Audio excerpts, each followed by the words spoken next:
1912년 오스트리아, 총망받던 한 화가가 법정에 섭니다. 그가 재판을 받게 된 이유 중 하나는 다름 아닌 그림.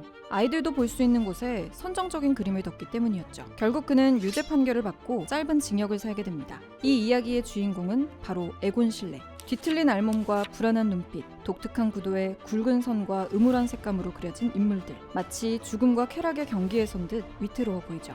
에로틱하면서도 강렬한 에곤 실레만의 스타일은 그에게 명성과 함께 법정 구속이란 그림자도 남겼는데요. 그럼에도 불구하고 그는 이처럼 위태로운 모습의 인간을 평생에 걸쳐 그렸습니다. 에곤 실레는 왜 이렇게 위태로운 사람들을 그렸을까요?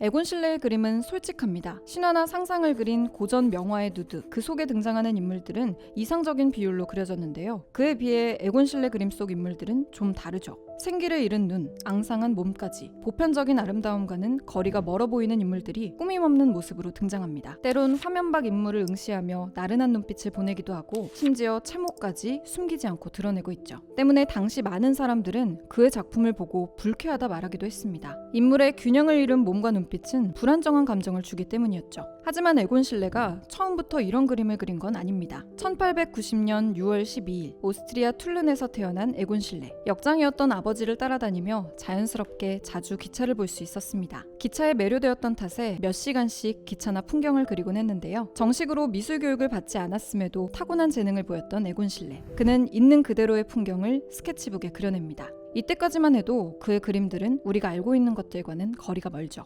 그러던 어느 날 에곤 실레의 삶을 뒤흔든 사건이 발생합니다. 바로 아버지의 죽음. 1905년 15세 에곤 실레는 아버지를 잃습니다. 생전에 성병과 정신병을 앓았던 아버지, 그리고 아버지의 죽음을 슬퍼하지 않는 어머니. 당시 오스트리아에서 성병은 무척 흔했습니다. 하지만 그 때문에 자신의 가족이 해체되는 걸 지켜보는 건 완전히 다른 문제였죠. 유년 시절의 이 같은 기억은 에곤 실레 작품의 뿌리가 되었습니다. 아버지가 돌아가신 후 얼마 지나지 않았을 무렵 에곤 실레는 화가로서의 재능을 인정받습니다. 바로 오스트리아 최고 미술학교인 빈 미술 아카데미에 입학한 것이죠. 하지만 학교는 기대한 것과 달랐습니다. 전통적인 방식의 회화를 내세우며 매우 보수적인 교육이 이어졌죠. 당시 학교엔 엄격한 규율이 있었는데요. 입학 첫 3년 동안은 대생을 한다는 것이었죠. 형태, 비례, 구도와 같은 회화의 기초를 익히기엔 대생이 가장 효과적이라 생각했기 때문입니다. 에곤 실레는 색을 사용하는 법을 배우고 싶었지만 꾹 참고 학교의 교육을 충실히 따랐습니다. 하지만 천재를 품기엔 학교가 작았던 걸까요? 전통적인 방법을 통해 인재를 양성해온 학교, 개성도 배우고 싶은 것도 명확했던 에곤 실레.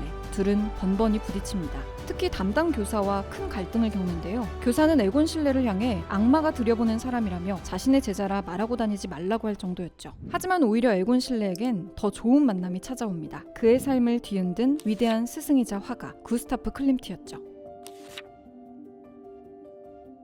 황금의 화가 구스타프 클림트. 당시 그는 미술을 공부하는 많은 학생들의 동경의 대상이었습니다. 연인 아델레 블로우 바우어의 초상 등 걸출한 작품을 연달아 선보이며 큰 주목을 받고 있었기 때문이죠. 또한 오스트리아 빈에서 자유로운 표현 활동을 추구하는 분리파를 이끌며 에너지 넘치는 젊은 화가들에게 영감을 주었습니다. 하지만 교수들은 달랐죠. 지나치게 자유로운 클림트의 생각에 학생들이 물들까봐 걱정했습니다. 분리파에 연루되지 말라며 거듭해 말했고 심지어 전시를 방문하지도 못하게 했죠. 하지만 그럴수록 학생들은 더욱 호기심을 가졌습니다. 그중 하나가 바로 에곤 실레였죠.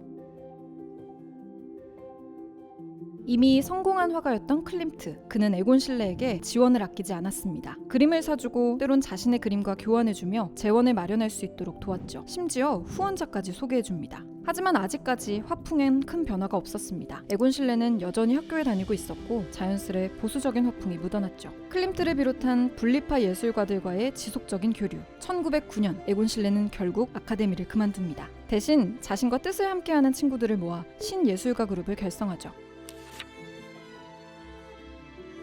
개성 있는 화풍을 고민하기 시작한 에곤 실레. 인간의 내면을 미술을 통해 전달하자는 클림트의 한마디가 마음을 맴돌았죠. 자신의 화풍을 연구하기에 앞서 에곤 실레가 중요하게 생각한 건 따로 있었습니다. 바로 회화의 진실. 아버지의 죽음 이후 에곤 실레는 많은 걸 고민했습니다. 죽음에 대한 공포, 성에 대한 욕망, 인간의 실존. 하나같이 어렵고 무거운 주제였죠. 에곤 실레는 이것들을 불안에 휩싸인 인간으로 드러내고자 했습니다. 치열한 고민 속 에곤 실레는 하나의 작품을 그려내는데요. 바로 추기경과 수녀입니다.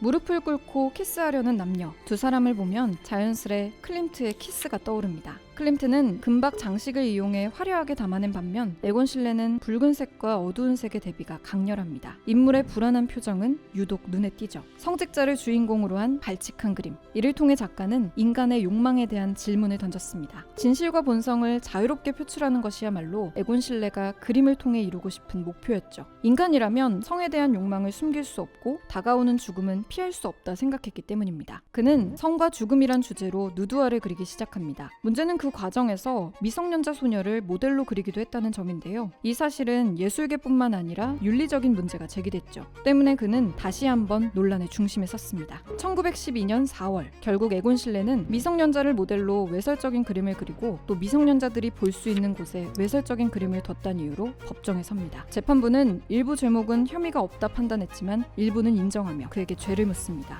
그리고 그는 3주간의 옥살이를 하게 되죠. 죗값을 치르는 와중에도 에곤 실레는 붓을 놓지 않았습니다. 이 시기를 기점으로 더욱더 불안한 그림 스타일을 완성해 나갔죠. 이때 그린 그림을 보면 그의 불안한 스타일을 확인할 수 있습니다.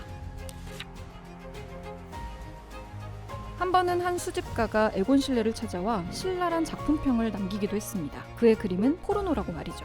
너무 선정적이란 이유였습니다. 하지만 작가는 단호하게 맞섰습니다. 자신의 그림 중에 선정적이라 할 만한 건 단 한 점도 없다고 말이죠. 그는 여전히 그림이야말로 인간의 내면을 드러내는 도구라 생각했습니다. 계속해 그림을 그리며 실력을 쌓은 에곤 실레. 화가로서 탄탄한 커리어를 쌓으며 승승장구합니다. 특유의 스타일은 정점을 향해 가죠. 그런 그에게 또 한 번의 위기가 닥칩니다. 바로 전쟁이죠.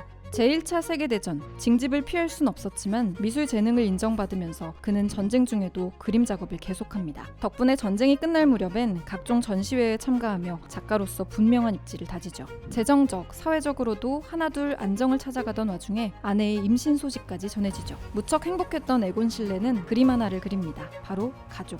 맨 뒤에서 든든히 가족을 지키는 작가 본인과 사랑스러운 아내, 아직 태어나지 않은 아기까지. 이 그림에선 전과는 다른 분위기가 느껴집니다. 이전의 작품들과 비교하면 모두 통통하게 살집이 있는 사람들. 과거 작품들 속 앙상한 인물과는 다릅니다. 표정도 평온해 보이고 전체적인 색도 따뜻해졌습니다. 전에 비해 부드러운 선에서도 변화가 느껴지는데요. 작가 자신을 둘러싼 환경과 정서가 달라지자 작품 역시 달라지는 걸 발견할 수 있죠. 하지만 아쉽게도 이 평온함은 오래가지 않았습니다. 당시 유럽을 휩쓸고 간 무서운 전염병, 스페인 독감이 그의 가족에게도 찾아왔기 때문이죠.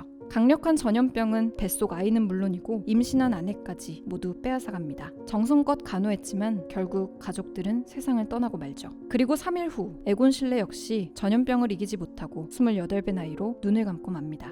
에곤 실레 작품의 강렬함과 특유의 표현력을 좋아하는 사람들이 많습니다. 너무 짧은 생을 살았다는 아쉬움도 있죠. 또 그는 비난의 대상이 되기도 합니다. 지나치게 노골적으로 느껴지는 생생한 묘사, 자극적인 그림들, 그리고 그 과정에서 발생한 여러 문제 사건들 때문이죠. 생전에 작가는 그림을 통해 인간의 내면을 솔직하게 드러내고 싶다 말했는데요. 그의 삶과 작품을 들여다본 지금 여러분은 어떤 생각을 하시나요?